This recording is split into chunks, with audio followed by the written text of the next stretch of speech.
So on Twitter, I had an interesting discussion about Reiko or Rico, however you pronounce his name, and it came up, my mind about I made the point about him possibly dying in the movie, and a guy did not like that I said that. So I thought to myself, okay, let me break down who's battling who and who I think will actually live and die and maybe make a comeback in the Mortal Kombat movie and possibly a sequel. So we know right off the bat we have Cole Young, who is MMA fighter turned Scorpion's descendant. We don't know, but we know that over time through his training, he's able to obtain some type of power and he gets some type of armor. And obviously he battles Goro in the movie, but we know that he possibly lives because I think that the final scene is going to be between Scorpion and Sub-Zero in that kind of warehouse with all the ice and stuff. I think that's obviously going to take place after he battles Goro in the tournament.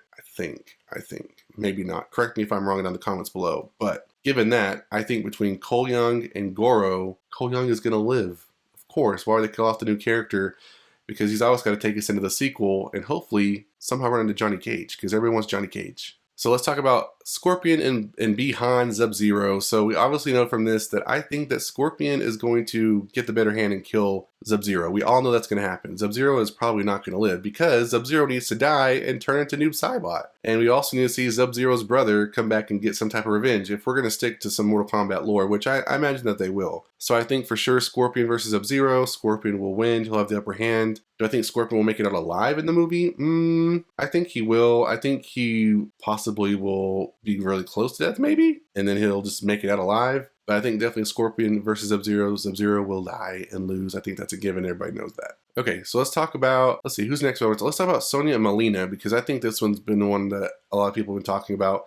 So obviously in the movie we see that Sonya is using her energy blast against Mileena and gets the upper hand, and Mileena seems like she dies. Now, I don't know that this is actually the only version of Mileena that we're going to see, because the theory that some fans have had, which I think has been discussed in the game, is that because she's a clone of, Katana, basically she's a hybrid or a clone of Katana and some Baraka species, that she could be a clone and another copy could be made of her, or there could be a dungeon full of Mileena somewhere that Shang Tsung's hiding. So it's possible that while this Mileena in this movie does get killed off, which I think she does, sad to say, that doesn't mean she can't make an appearance in another movie or be brought back or whatever. I mean, he's a sorcerer. He can do whatever he wants. So it's very much possible that Mileena could make it alive in another movie as a different Mileena. So next we have Jax and Reiko. That's what I'm going to say. Reiko. So we have him, and I think in this battle, for sure, Jax is going to get the upper hand and he's going to win. Now, I will say that in a wiki that I recently read about Reiko, that he does get the upper hand on Jax. And I do very much think that in their battle together, it will seem that way at first, but like we've seen in the trailer, when Jax gets ready to do his, metallic arm smash or whatever he's going to do, I think at that point he's going to smash his head in. I mean, this movie is supposed to go for gore, and, Shang Tsung's famous tagline is finish him. So I think for sure, I think Jax is going to win. Sorry, guys. Do I want that to really happen? No, I think it'd be better if he, gets subdued and is able to still live on in another movie, because I think that the Reiko character has a really good backstory as far as the canon goes, or even in lore that's been in the comics with the blood magic and havoc, and it just, explores a whole other world that we haven't ever seen yet in Mortal Kombat in the video game or in movies. So I think it'd be nice to actually see that.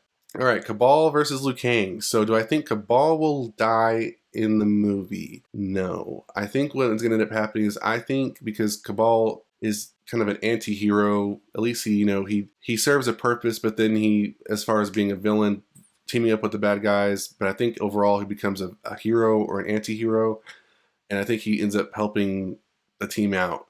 I think as much scenes that we've seen of him, I think maybe during his battle with Liu Kang something changes, or maybe after that battle he gets damaged enough that while he's not dead, he's able to get away, and maybe he comes back and then he's actually going to be a good guy.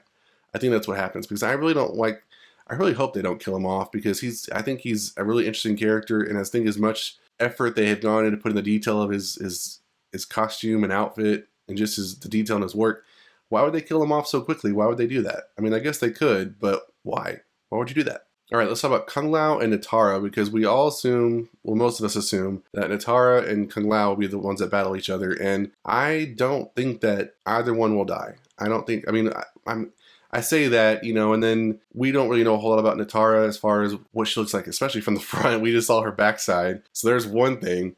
But what I think is interesting is that, you know, in my mind with these movies, if you don't spend a lot of time advertising a character or spend a lot of time giving us a lot of interactions between the characters, even in trailers or even in scenes, that tells me that that character is probably going to be an easy kill off. Sad to say, but just like a lot of us are speculating with the Suicide Squad movie coming out, I think that, you know, I hate to say it, I think maybe Nitara will die. And I don't see what purpose we'd have for her in future movies if we don't know who she is, what her purpose is, who she's really going to battle. I mean, unless she's just a neutral character that shows up flying and observing a battle, she could be doing that. I could be totally wrong. She could just be very, you know, observing a battle, and that's all we really see of her. It's just another character that we see living within the Mortal Kombat realm. Could be that. Shang Tsung and Lord Raiden. So I don't think either one of these guys will die. I think that they will have a battle of words and maybe show off some of their powers, but other than that, I don't think anything's going to happen to either one of them. I honestly think that Shang Tsung is going to take the approach he took in Mortal Kombat Legends Scorpion Revenge, where he's just kind of an orchestrator of what's going on, and he's always able to slither away when he needs to. And while he may take some damage, he's never in so much danger that he's going to die. I think that sometimes it may come close, but I think he's always going to be able to make it to the next movie because we've already got glimpses of Shao Kahn, so we know that Shao Kahn exists. And I think that hopefully in an end credit scene, we get to see Shao Kahn, you know, telling Shang Tsung, I'm not happy that you weren't able to win Mortal Kombat for me. So I think we got to see that scene happen. Kano and Reptile, because obviously from my previous video that I did, I think that it's Reptile. I've been saying it's Reptile and all the trailer breakdowns and images, it's Reptile. And so we obviously see that he battles, I think he battles Sonya Blade, Cole Young, and then Kano ends up being the main person he battles. But I think it's going to be Kano, and obviously we see from the trailer that Kano wins. He rips out his heart. But it'll be interesting to see in a kind of a twofold, Kano versus Sonya. Do I think Kano will make it out alive? Yes. What I think will end up happening is, while he does, I think, start out as a good guy, kinda, like we all kind of know that he's not really a good guy. I think while he has his battle with Reptile, he's going to win in that battle. I think he'll probably get subdued with Sonya in Mortal Kombat, an actual tournament style, before like the big bad battle with, like, you know, when she battles Mileena. But do I think he'll make it out alive? I think he will. I think for them to put so much time into making him a hero, then making him a villain just to kill him off, I'm like, no, I think they're going to keep that there because obviously this is going to kind of build up the Sonya-Kano rivalry that we've kind of known from the previous movie and in the video games and stuff, which kind of gives her a purpose. I think that's going to be a good driving force that could lead into another movie. So they always have this kind of rivalry. And maybe in the next movie, she'll get her, you know, her chance to kill him. But I don't know that Kano, I think Kano will make it alive. I don't think he's going to die.